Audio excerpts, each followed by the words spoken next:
Halo teman, kali ini di sini saya mau sharing tentang satu aplikasi.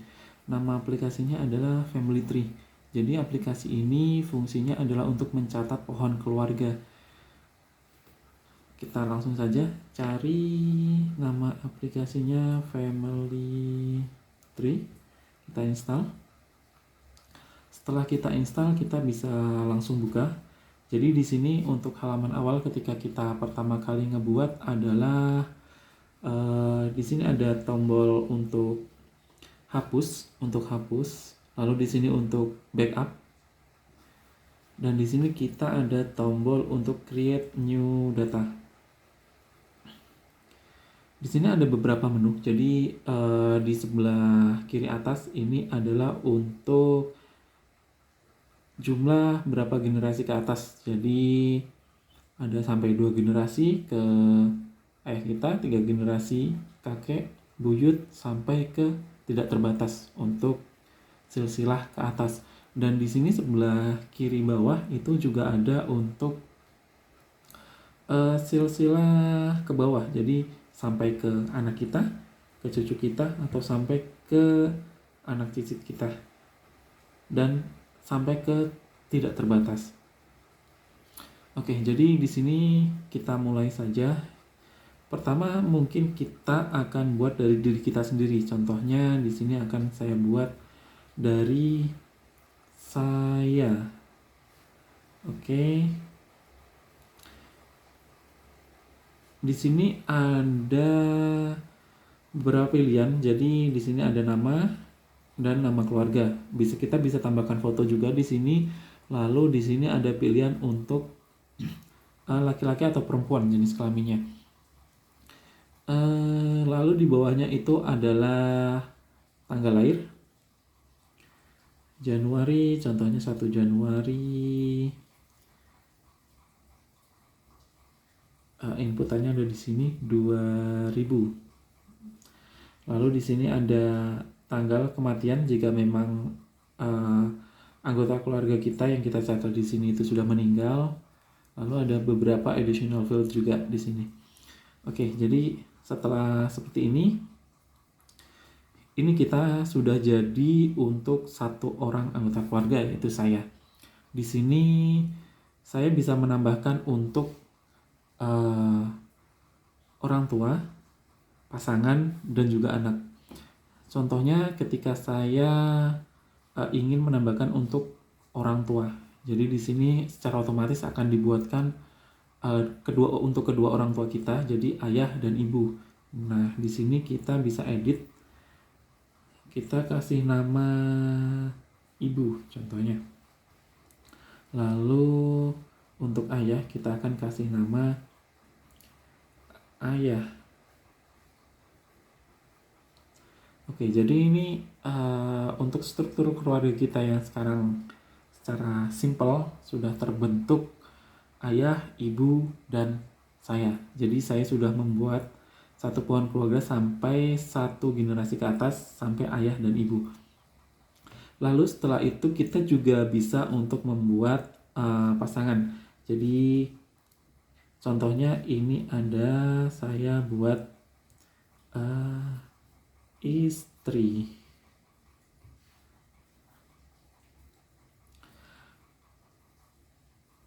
Sudah terbentuk untuk istri, lalu saya akan menambahkan untuk anak juga bisa di sini. Jadi anak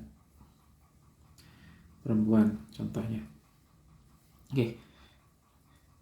Jadi di sini juga sudah terbentuk satu generasi pohon keluarga, 2 generasi pohon keluarga. Contohnya di sini kita juga bisa menambahkan untuk seumpama lebih dari satu istri. Contoh, saya punya istri lagi. Oke, aplikasi ini ada iklannya karena memang aplikasi ini gratis dan tidak membutuhkan internet. Jadi secara offline kita bisa buat dan bisa kita upload nanti untuk backupnya itu ke Google Drive. Contoh di sini kita buat istri. istri 2.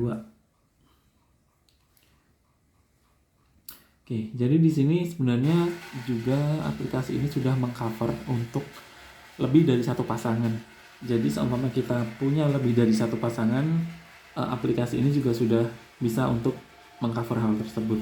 Jadi seumpama dari pasangan pertama kita bercerai, itu kita juga bisa untuk ditandai di sini. Jadi di sini ada hubungannya terputus, gitu menandakan untuk kalau status kita dan istri kita sudah bercerai. Di sini ada beberapa menu juga. Contohnya di sini ada tombol menu untuk pemilihan bahasa Jepang dan Inggris saja. Lalu UI size-nya ini ada date formatnya. Lalu ada direction untuk nama keluarga. Jadi di sini adalah direction untuk nama keluarga. Apakah nama keluarga dulu di depan ataukah nama keluarga itu di belakang. Lalu di sini kita bisa edit untuk file yang tadi kita buat. Contoh ini adalah keluarga saya. Oke, jadi sudah disimpan. Ketika kita masuk lagi, ini sudah tersimpan di sini. Kita masuk lagi ke dalam, itu di sini akan ada beberapa menu. Jadi di bawahnya ini ada nama name ini untuk bentuk label namanya di bawah. Jadi apakah namanya itu memanjang ke samping ataukah setiap spasi itu akan di enter ke bawah. Lalu kedua itu ada usia. Jadi apakah nanti usia itu akan ditampilkan? Contoh, kita akan tampilkan usia. Di sini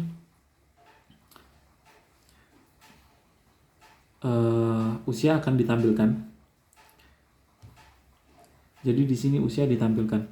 Lalu ada tambahan di sini untuk apakah label usia ini tadi secara lengkap ditampilkan atau hanya tahunnya saja. Lalu di sini ada tombol bantuan, review, dan aplikasi lain yang diterbitkan oleh Digital Gene. Ya, Digital Gene. Selain itu juga kita bisa geser di sini untuk seumpama istri ini kita mau tampilkan di sebelah kanan. Oke, jadi untuk struktur pengaturannya bisa kita sesuaikan sendiri juga. Lalu di sini ada tombol menu untuk siapa orang utama dari keluarga ini. Jadi saya pilih di sini contohnya saya pilih. Nah di sini akan disorot untuk saya. Lalu di sini juga ada untuk capture screen-nya. Jadi setelah kita buat selesai, kita pengen untuk pohon keluarga tadi kita ekspor menjadi gambar, kita bisa ekspor di sini. Di sini ada pengaturan untuk rasio, untuk kotak, memanjang ke atas, memanjang ke samping. Lalu untuk resolusinya, ini yang paling rendah sampai yang paling tinggi. Lalu ada background color-nya, putih atau abu-abu. Setelah itu bisa langsung kita capture. Setelah kita capture, di sini bisa langsung kita ekspor untuk di gambarnya. Bisa kita langsung share di sini untuk ke siapa mau kita kirim gambar tadi. Selain itu juga dari sini kita bisa upload. Kita bisa backup file yang sudah kita buat tadi itu ke Google Drive juga. Jadi bisa kita backup, bisa kita kirim ke orang lain, bisa kita backup langsung ke Google Drive. Seumpama seperti ini. Izinkan. Oke, jadi judul dokumennya tadi nama saya dengan format ekstensinya FTZ. Di sini bisa langsung kita simpan seperti ini. Oke, dan statusnya sedang mengupload filenya, udah selesai diupload. Untuk nanti kalau memang seumpama kita ganti HP dan pengen load ulang file tadi yang sudah kita backup tadi, kita bisa download dari Google Drive, lalu kita bisa buka setelah kita instalasi file aplikasi Family Tree-nya. Jadi setelah kita install Family Tree-nya, lalu kita pengen load yang sudah kita backup tadi, kita bisa langsung buka dan open with aplikasi Family Tree-nya. Oke, jadi menurut saya aplikasi ini sangat berguna bagi kita yang pengen tahu silsilah keluarga kita. Jadi seumpama kita tidak tahu nih ayah dari kakek kita siapa, paman kita itu siapa, ponakan kita itu anak dari siapa, kita tahu punya saudara tapi tidak tahu itu saudara dari mana, kita bisa menggunakan aplikasi ini untuk mengetahui silsilah keluarga kita. Oke, jadi mungkin cukup sekian sharing saya kali ini. Terima kasih sudah menyaksikan. Kalau memang sharing saya berguna, silahkan tinggalkan pencet tombol like. Silahkan subscribe juga untuk nanti ketika ada sharing info lain juga supaya dapat infonya. Terakhir, terima kasih.